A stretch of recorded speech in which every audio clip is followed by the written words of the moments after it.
What's up mga momshies? Welcome to the Crisis! We have Nora here with me. Yan.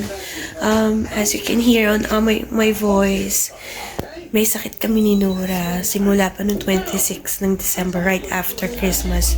So, tinatrangkaso kami hanggang ngayon. Today is 29th and we are preparing for my delivery, cesarean procedure tomorrow.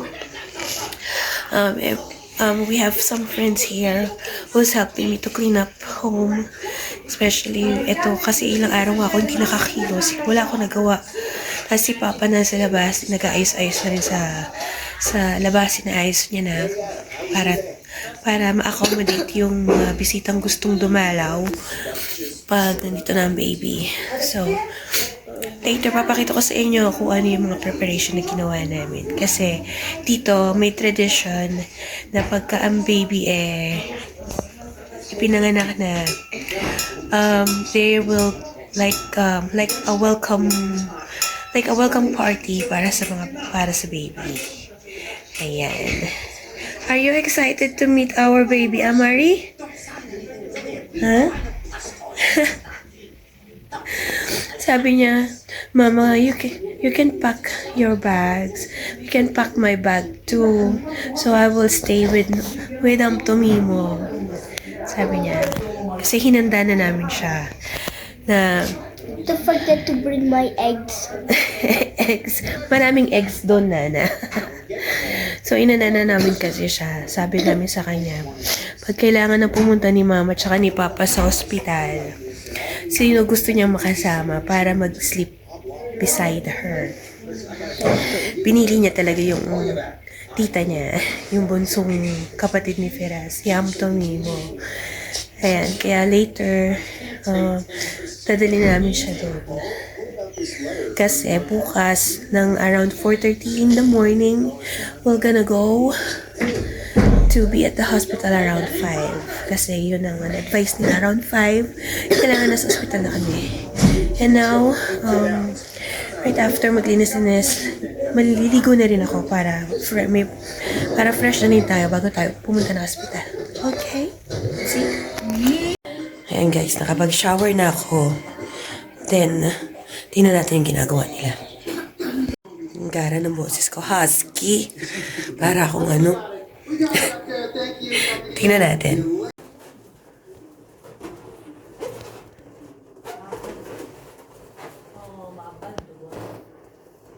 Now, the light is covered.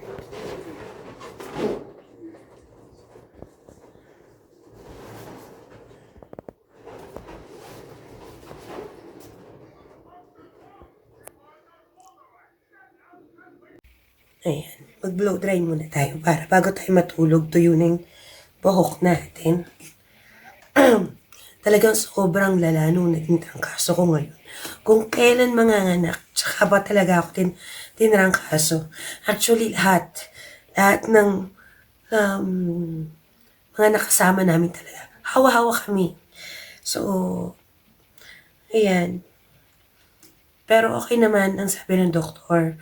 We don't need to delay. Everything is fine as long as clear yung airways mo. Nakakahinga ka ng maayos. There will be no issue on the anesthesia.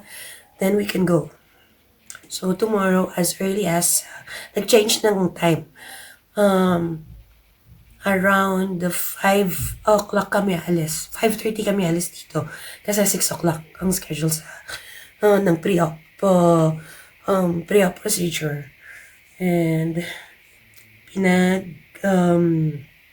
fasting na ako ng 10 o'clock.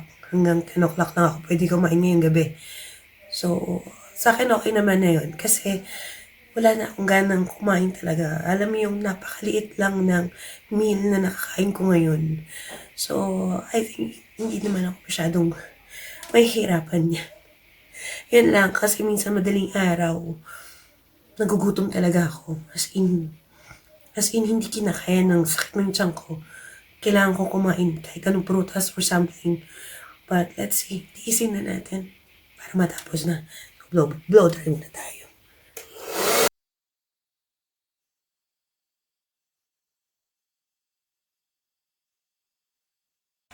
Okay, yan. Tapos na tayo mag-blower. Check naman natin sa labas kung anong ginagawa nila. Kung ano ng progress. How? Ho! Ho, ho, ho, ho. Ho, ho, ho. Actually, ilang araw na rin talaga sumasakit siya. Uh, oh, God. Lalo na sa may bandang likod. Ngayon nagre-radiate na siya dito sa harap. So talagang siguro it's our time to come out. Uh, yeah. Konti na lang. Konting tease na lang. We'll do it. Let's go. Wow. Yan na. Yung mga scrap metal ni Papa, ginamit din dito. Yan, ganda.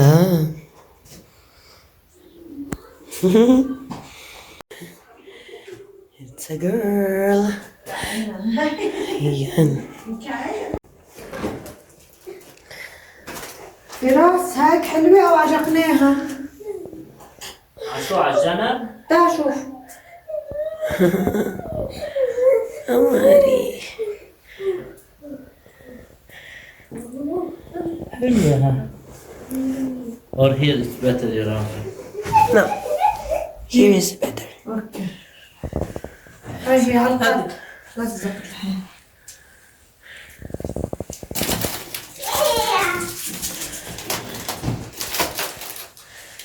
Yeah. كثير حلو.